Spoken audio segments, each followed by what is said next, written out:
Բարի երեկո հարգելի հետևորդներ, եթերում ABC լուրերի ամփոփիչ թողարկումն է, ես Գառնի Մութաֆյանն եմ, կարևորի մասին նախ համառոտ։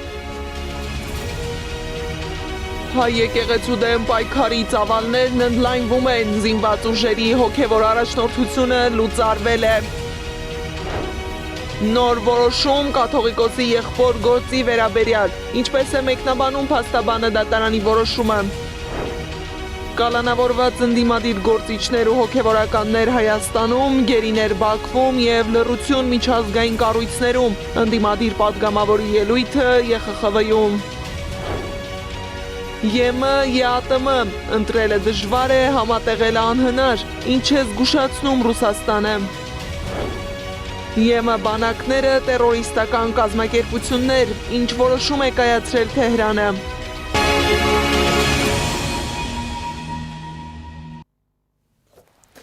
Պաշտպանության նախարարի հրամանով 20 տարուց ավելի հոգևոր ծառայություն մատուցած զինված ուժերի հոգևոր առաջնորդությունը լուծարվել է։ Մենք այլևս որպես հոգևորականներ ազատված ենք մեր պարտականություններից, հայտնել է Տեր Պսակ Քահանա Մկրտչյանը։ Քիչ առաջ էլ Պաշտպանության նախարար Սուրեն Պապիկյանը հրապարակել է զինված ուժերում հոգևոր առաջնորդությունը լուծարելու մասին որոշումը, իր բնորոշմամբ տան ընթերցումներից խուսափելու համար։ Հայ առաքելական Սուրբ եկեղեցու դեմ պայքարի ծավալներն ընդլայնվեցին, համոզված է Գեղամ Մանուկյանը։ Սուրեն Պապիկյանի հրամանով Չեղյալ է հայտարարվել դեռ 2000 թվականից ուժի մեջ մտած Պաշտպանության նախարարի հրամանը, որով կանոնակարգվում էր զինված ուժերում հոգևոր ծառայության գնդերեցների գործունեությունը։ Փետրվարի 1-ից այլևս մեր զինված ուժերում չի լինելու հոգևոր ծառայությունը, հոգևոր առաջնորդությունը, հոգևոր առաջնորդի ինստիտուտը վերանում է։ Իսկ բոլորը պետք է դառնան ուղղակի զինվորականներ։ Գնդերեսները պետք է դառնան զինվորականներ։ Գնդերեսներ, որ 1997 թվականի հանգուցյալ Գարեգին Վեհափառի եւ Վազգեն Սարգսյանի համատեղ նախաձեռնությամբ անցնող բոլոր տարիներին ծառայել են մեր զինված ուժերում, եղել են մեր զինվորի կողքին։ Պաուլ Բոգդանը, նախկին քահանա Եզրաս Բոգդանը բաց նամակ է գրել Նիկոլ Փաշինյանին և հորդորել դադարեցնել եկեղեցու դեմ արշավը։ Նրա խոսքով հակաեկեղեցական արշավն ուղղված չէ միայն մեր Սուրբ առաքելական եկեղեցու առաջնորդի դեմ, այլ հենց եկեղեցու դեմ։ Եթե ձեր մտադրություններն իսկապես մաքուր են և դուք չունեք որևէ առաջադեմ օրակարգ ուղղված վերջին հայապահպան ամրոցի եկեղեցու կործանմանը, արժանապատվորեն մի քայլ հետ արեք և թույլ տվեք, որ եկեղեցին ինքնուրույն լուծի իր ներքին խնդիրները, եթե այդպիսիք կան, գրել է նախկին քահանան։ Պետության միջամտությունը խղճի ազատության այնպիսի քայլ է, որն ավելի հարիր է բոլշևիկներին կամ նացիստներին, ոչ թե այս հազարամյակի ժողովրդավար մի պաշտոնյայի։ Ձեր ղեկավարության ներքո Էջմիածնի Սուրբ Աթոռը հիշեցնում է 1918 թվականը, երբ օսմանյան զորքերը մեր ազգի մայրտաճարից ընդամենը մի քանի կիլոմետր հեռավորության վրա էին հասել։ Մենք այլևս չենք ապրում այդ ժամանակներում, այլևս սարդարապատի կարիքը չկա, քանզի Փառք Տիրոջը հարձակվողները հայեր են, եկեղեցու զավակներ, որոնց խղճում հուսով եմ դեռ կա արժանապատվություն և սեր դեպի հայրենիք ու եկեղեցի։ Դատարանը երկարաձգել է ամենայն հայոց կաթողիկոս Գարեգին II-ի եղբոր Գևորգ Ներսիսյանի կալանքը ևս 2 ամսով։ Գործընկերոջս հայտնել է փաստաբան Արա Զոհրաբյանը։ Նա որոշումը որակել է անհիմն, Ներսիսյանին մեղադրում են վաղաշաբաթում նախընտրական քարոզչությանը խոչընդոտելու համար։ Խայտառակ քրեական գործ Վեհափառ Հայրապետի և Գերագույն հոգևոր խորհրդի անդամների դեմ։ Փաստաբան Ռուբեն Մելիքյանն այսպես է բնորոշել հայ առաքելական եկեղեցու դեմ հարուցված քրեական գործը։ Նրա կարծիքով իրական նպատակն է արգելել կաթողիկոսին դուրս գալ Հայաստանից և խափանել փետրվարի 16-ին Ավստրիայում կայանալիք եպիսկոպոսած ժողովը։ Թեմայի հետքերով գնացել է Անի Աբաղյանը։ Քրեական վարույթ է նախաձեռնվել Մայրաթոռի դեմ։ Քննչականի հաղորդագրության համաձայն վարույթը վերաբերում է դատարանի որոշումը չկատարելու և դրա չկատարմանը դրդելու փաստին։ Փաստաբանները պնդում են, որ դատարանը խառնվում է եկեղեցական կանոնադրությանը, կայացնում որոշում, որն իր տիրույթում չէ։ Ռուբեն Մելիքյանի խոսքով նախաձեռնված վարույթը Վեհափառի և այն եպիսկոպոսների դեմ է, որոնք մասնակցել են Մասյացոտնի թեմի նախկին առաջնորդի կարգալույծ հռչակելու որոշմանը։ Կարճ ասած, սրա խայտառակ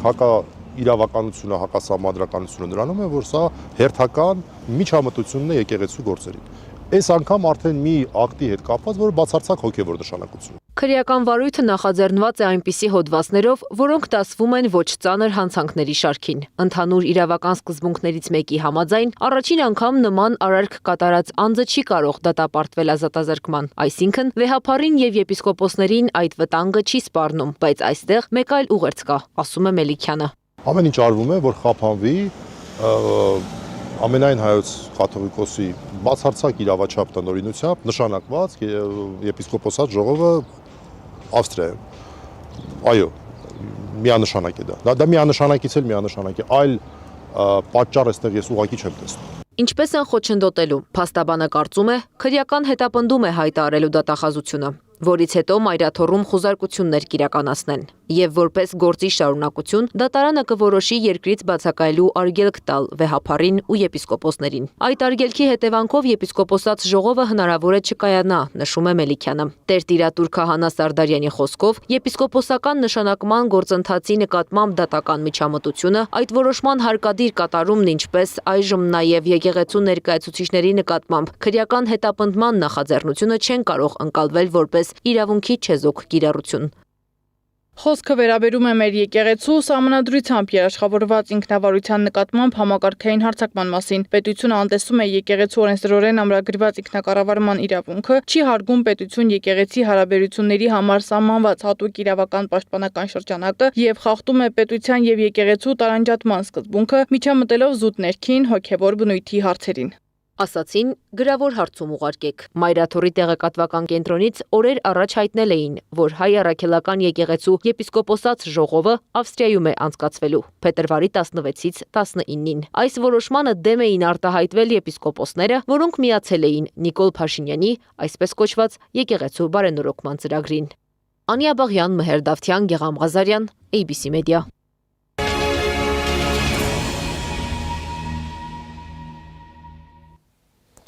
Կալանավորված ընդդիմադիր գործիչներ ու հոգևորականներ Հայաստանում, գերիներ Բաքվում և լռություն միջազգային կառույցերում։ Հայաստանի պատվիրակության անդամ Հայկ Մամիջանյանը սկսել է ելույթը լռությամբ, որն իր խոսքով բնորոշ է միջազգային կառույցներին, երբ չեն արձագանքում Հայաստանում տեղի ունեցող իրադարձություններին։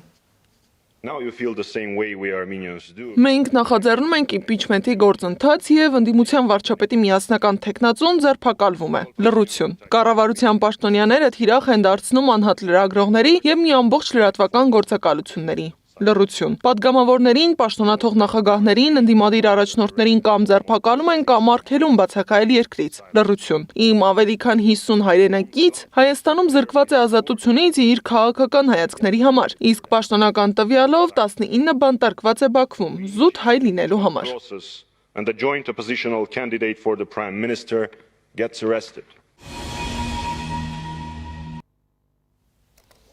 Սակայն խնդրի արմատներն ավելի խորքային են։ Գուցե միջազգային հանրությունը լուռ է, որովհետև պաշտոնական Երևանն էլ է լուռ, կամ առնվազն չի խոսում այն խնդիրների մասին, որոնք կան։ Օրինակ, գերիների վերադարձի հարցը բոլոր ամբիոններից հնչեցնելու փոխարեն այդ նույն ամբիոնները գործածում են խաղաղության ու հարաբերությունների կարգավորման մասին խոսելու համար։ Հայաստանի գործող իշխանությունը փոխել է խոսույթը։ ԵԽԽՎ-ում Հայաստանն այլևս պահանջատեր չէ։ Դիվանագիտական ապտակ, թե քաղաքական ընտրություն։ Սեդա Մակարյանի ռեպորտաժը։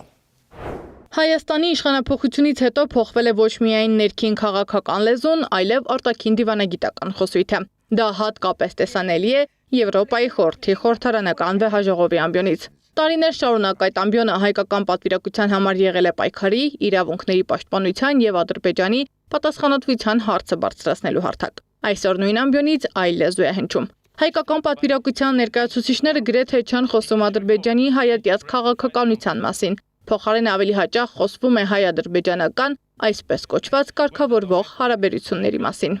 Վերջին մի քանի տարիներին, մասնավորապես 44-օրյա պատերազմ կրած պարտությունից հետո, երբ հանկարծ պարզվեց, որ Արցախի հարցը թոք էր Հայաստանի Հանրապետության վզին եւ դրանից պետք էր հրաժարվել, կտրել այդ թոկը եւ այդ հարցում Նիկոլ Փաշինյանին օգնեց Ալիևը եւ Էրդողանը, իհարկե այս իշխանությունների խոսույթը փոխվեց եւ հիմա մենք տեսնում ենք, որ տարբեր միջազգային հարթակներում, լինի դա ԵԽԽՎ, լինի դա Դավոս, լինի դա այլ միջազգային հարթակ, այս իշխանությունները սազն առած Իլհամ Ալիև են գովում։ Խաչատրյանը հիշեցնում է, եթե նախկինում շեշտադրումը դրվում էր իրավունքների, պատասխանատվության եւ միջազգային իրավունքի պահանջի վրա, ապա այսօր գերակշռում է զգուշավոր, երբեմն նաեւ խուսափողական լեզուն։ Արցախի ինքնորոշման իրավունքը, որը տարիներ շարունակ հնչում էր որպես հիմնարար սկզբունք, փաստացի դուրս է եկել պաշտոնական խոսքից։ Եվրոպայի խորհրդի պես հայտնի միջազգային կառույց, որտեղ հնարավորություն կա ազգային ինքնությունը առաջ տանելու, շահերը առաջ տանելու, պետության անվտանգության եւ կայունության երաշխիքներ փնտրելու, այնտեղ մենք փնտրում ենք, շատ ճիշտ ասեցիք, այո, ներքին թշնամիներ, բայց ով է փնտրում այդ թշնամուն։ Փնտրում է Օմեգան։ Փոխվել է նաև խոսույթի տրամաբանությունը, եթե նախկինում Հայաստանը ԵԽԽՎ ամբիոնից պահանջում էր քաղաքական ու իրավական գնահատականներ, ապա այժմ փորձում է խուսափել սուր ձևակերպումներից, այսպես կոչված խաղաղության օրակարգը չվնասելու համար։ Եվրոպայի խորհրդի խորհրդարանական վեժողում Հայաստանի Հանրապետության պատվիրակության մեծամասնության մասին է խոսքը, քաղաքացիական պայմանագրի վարքագիծը եւ ընդհանրապես խոսույթը ամբողջովին արտահայտում է իրենց վարած քաղաքականությունը եւ քաղաքական առաջնահերթությունների փոփոխությունը։ Զրուցակիցներս նկատում են այս փոփոխությունն ունի լուրջ հետևանքներ։ Միջազգային հարթակներում աստիճանաբար լռության է մատնվում այն օրակարգը, որը տարիներ շարունակ ձևավորվել էր հայկական դիվանագիտության հետևողական աշխատանքի արդյունքում։ Եվրոպայի խորհուրդը այնպիսին է, ինչպիսին կա,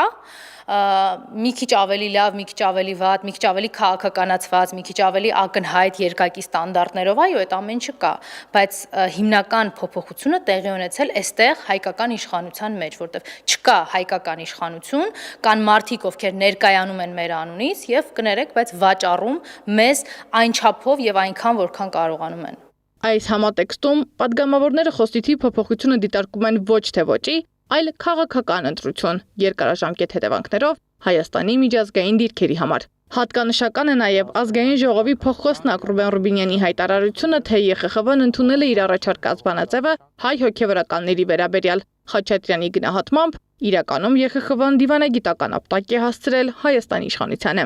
Սա խիստ քննադատություն էր, դիվանագիտական ապտակ էր Հայաստանի Հանրապետության իշխանություններին,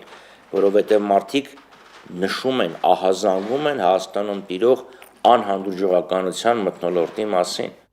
Նախկինում ԵԽԽՎ-ում մեկ դեպք է եղել, երբ հայկական պատվիրակության ներկայացուցիչների խոսույթը հակասել է իրար։ Զարուհի Փոստանջյանն էր հարց ուղղել երրորդ նախագահին, որը Հայաստանում արժանացավ բոլոր քաղաքական ուժերի քննադատությանը։ Մյուս բոլոր նստաշրջանների ժամանակ ըստ պատգամավորների հայկական պատվիրակությունը խոսել է հայկական շահի մասին եւ ոչ թե ոտնահարել դրանք։ Սեդամ Ակարյան, Էդիկ Մալաքյան, Նոնա Գևորգյան, ABC Media։ Իսկ Ռուսաստանի Դաշնության արտգործնախարարության պաշտոնյան հայտարարել է, որ Բրյուսելը պահանջելու է, որ Երևանը ընտրի ԵՄ թե Ռուսաստան։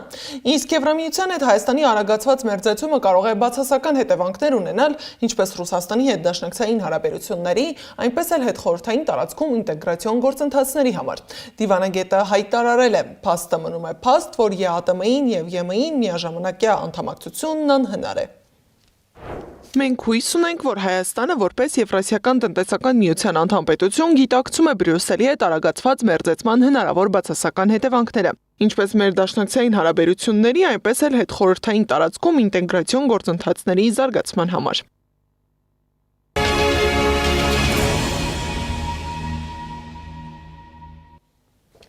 Օդի աղտոտվածություն, խցանումներ, վատ ճանապարհներ եւ տրանսպորտ։ Ինչից են դժգոհ Երևանի բնակիչները։ Հունվարին անցկացված հարցման արդյունքները ներկայացրել է Gallup International-ի հայաստանյան ներկայացուցչության ղեկավար Արամ Նավասարդյանը։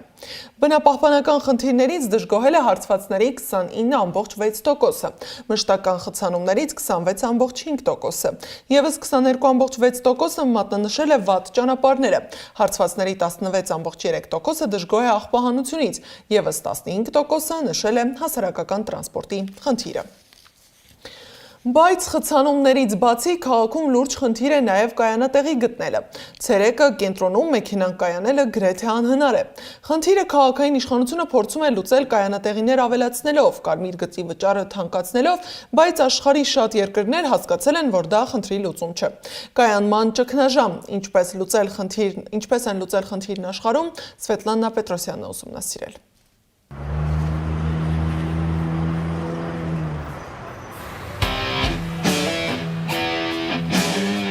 Աշխարհի խոշոր ու զարգացած քաղաքները վաղուց են հասկացել. կայանատեղիների խնդիրը չի լուծվում կայանման նոր տեղեր հատկացնելով կամ դրանք մի քանի հարկանի դարձնելով։ Սա քաղաքային կառավարման առանցքային հարց է, որի լուծումներից մեկը, օրինակ, քաղաքի կենտրոն մեքենաների մուտքը արգելելն է։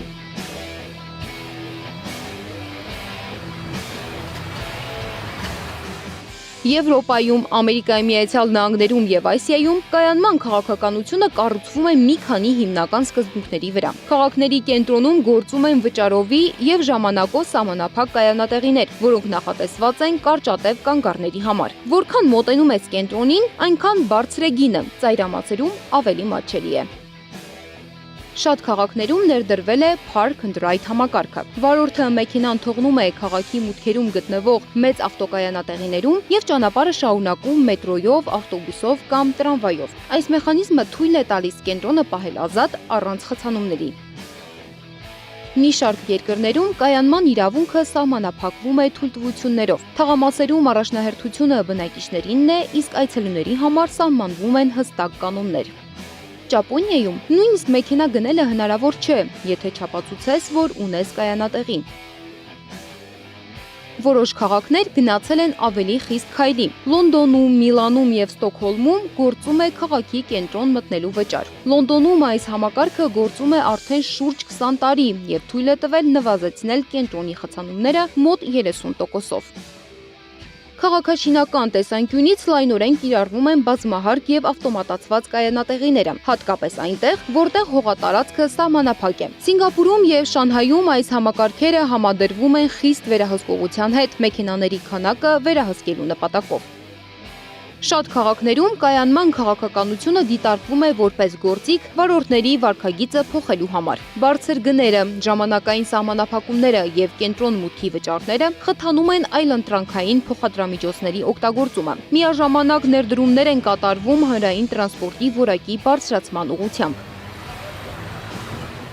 Այս բոլոր մոտեցումները կիրառվում են ոչ թե առանձին, այլ միասին։ Միջազգային փորձը ցույց է տալիս, որ կայանման արդյունավետ համակարգ հնարավոր է միայն այն դեպքում, երբ այն զուգորդվում է հանրային տրանսպորտի զարգացման, կառավարման եւ տարածքային ճիշտ պլանավորման հետ։ Սվետլանա Պետրոսյան, Գեգամ Ղազարյան, ABC Media։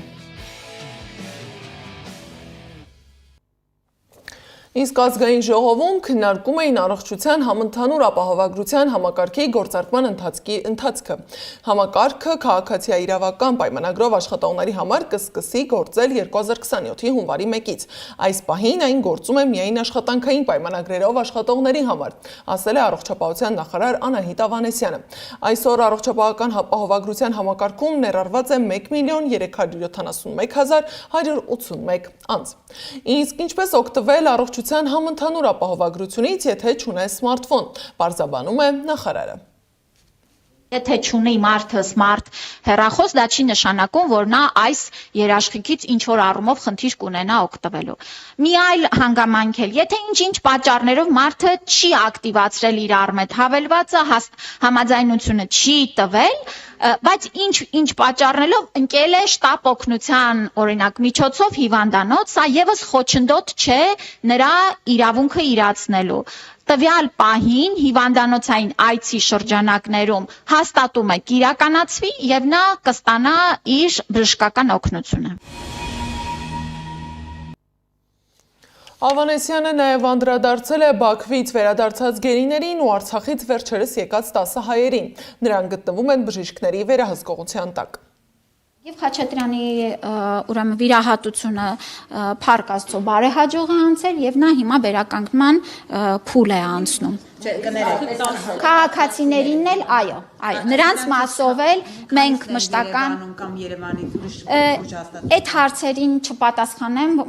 բայց նորից եմ կրկնում, նրանց առողջական վիճակի ամբողջ կազմակերպչական մասը այս պահին մենք իրականացնում ենք։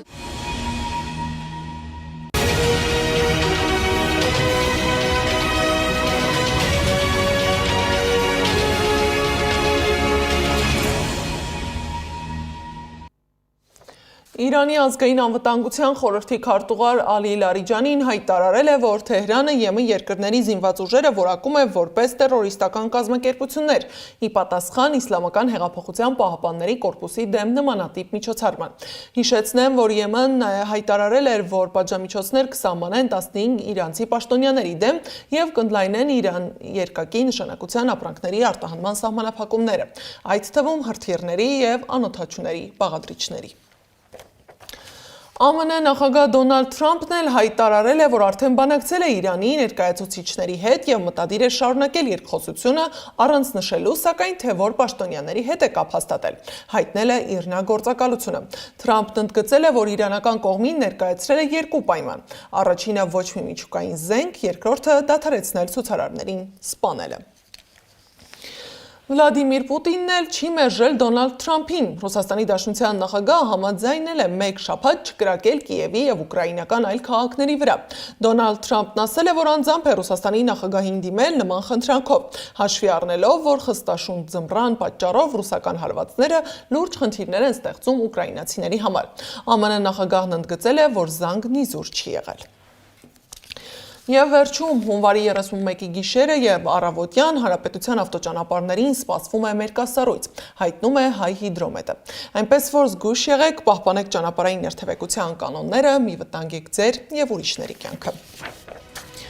Այս ժամի համար նախատեսել էինք այսքանը, շարունակեք հետևել մեզ YouTube-ում, Facebook-ում, Telegram-ում, WhatsApp-ում, Instagram-ում ու TikTok-ում կամ այցելեք մեր պաշտոնական կայք www.abcmedia.am։ Շնորհակալություն ուշադրության համար, ABC լուրերը եթերում կլինի վաղը ժամը 12-ին, կհանդիպենք բարի գիշեր։